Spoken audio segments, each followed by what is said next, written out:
दोस्तों, मेरी कहानी एक ही बेड पर लेटकर अपने भाई से बातें और मजाक करना मुझे भारी पड़ गया। दरअसल मेरे भाई ने मुझे शारीरिक संबंध बनाने की बात की और मैं भी उसके साथ शारीरिक संबंध बनाने के लिए मान गई, क्योंकि हम लोग दोनों एक ही बेड पर सोया करते थे और हम लोग दोनों एक दूसरे के साथ चिपक कर सोया करते थे। इससे और हम लोग दोनों में शारीरिक संबंध बनाने की इच्छा जोरों से जागी। भाई मुझे रोज किस करता था, मेरे दोनों निप्पल को अपने मुंह में लेकर रोज चूस करता था। मुझे बहुत आनंद आता था। मेरी बड़ी बड़ी निप्पल को दोनों हाथों में पकड़कर मजा लेता था। दोनों में ऐसी तकरार हुई कि दोनों अपने आप को रोक नहीं पाए और वह खेल हो गया जो नहीं होना चाहिए था। शादी से पहले हम लोग दोनों सुहागरात मनाना शुरू कर दिया। ऐसे बहुत दिनों तक चला गया। इसके बाद में प्रेग्नेंट हो गई। एक दिन हम अपनी नानी के घर गए थे,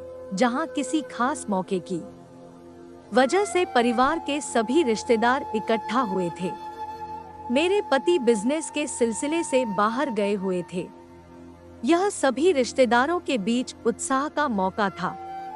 सभी खुलकर इस पल का आनंद ले रहे थे। मैं और मेरा भाई भी एक दूसरे को देखकर मस्तीमजाक करने लगे। हम कुछ ऐसे गेम खेल रहे थे जो हम अक्सर साथ में खेला करते हैं।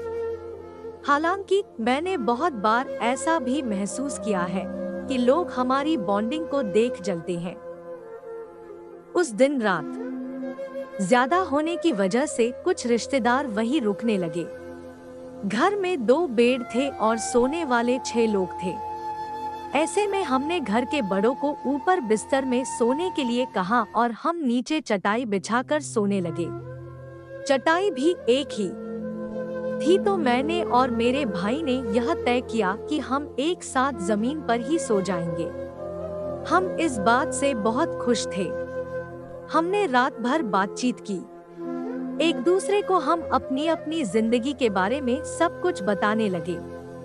इसी बीच मेरा भाई भी मुझे उस लड़की के बारे में बता रहा था जिसे वह पसंद करता है। हमारी बात चल ही रही थी कि कुछ देर बाद मेरी माँ ने मुझे अकेले में बुलाया और कहा कि सारे रिश्तेदार हम दोनों के बारे में कुछ अजीब तरह की बातें कर रहे हैं। माँ ने मुझसे कहा कि कुछ लोग कह रहे हैं कि मैं बहुत बड़ी हो चुकी हूँ और शादीशुदा भी हूँ। ऐसे में मैं अपने भाई के साथ एक ही बिस्तर पर कैसे सो सकती हूँ। ऐसी बातों ने मुझे बहुत ज्यादा आश्चर्यचकित कर दिया। थोड़ी देर बाद मैंने देखा कि मेरी सास दूसरे कमरे में जाकर कुछ कर रही है। वह मेरे पति से बात कर रही थी और उन्होंने मेरे पति को यह सारी बात बताई। वो कह रही थी कि कैसे मैं अपने भाई के साथ इस तरह से एक बिस्तर शेयर कर सकती हूँ, जबकि अब मैं शादीशुदा हूँ। इन बातों ने मुझे अंदर तक हिलाकर रख दिया था। इन सभी बातों को सुनकर मेरा भाई भी बहुत ज्यादा उदास था। उसे भी पिताजी ने बहुत सी बातें सुनाई थी। उसके बाद हम दोनों को अच्छा महसूस नहीं हुआ। यहाँ तक कि हम दोनों एक दूसरे से नजरें भी नहीं मिला पा रहे थे। इस घटना ने हमारे रिश्ते को पूरी तरह खराब कर दिया। हम कई हफ्तों तक एक दूसरे से मिले और न ही किसी तरह की बात की।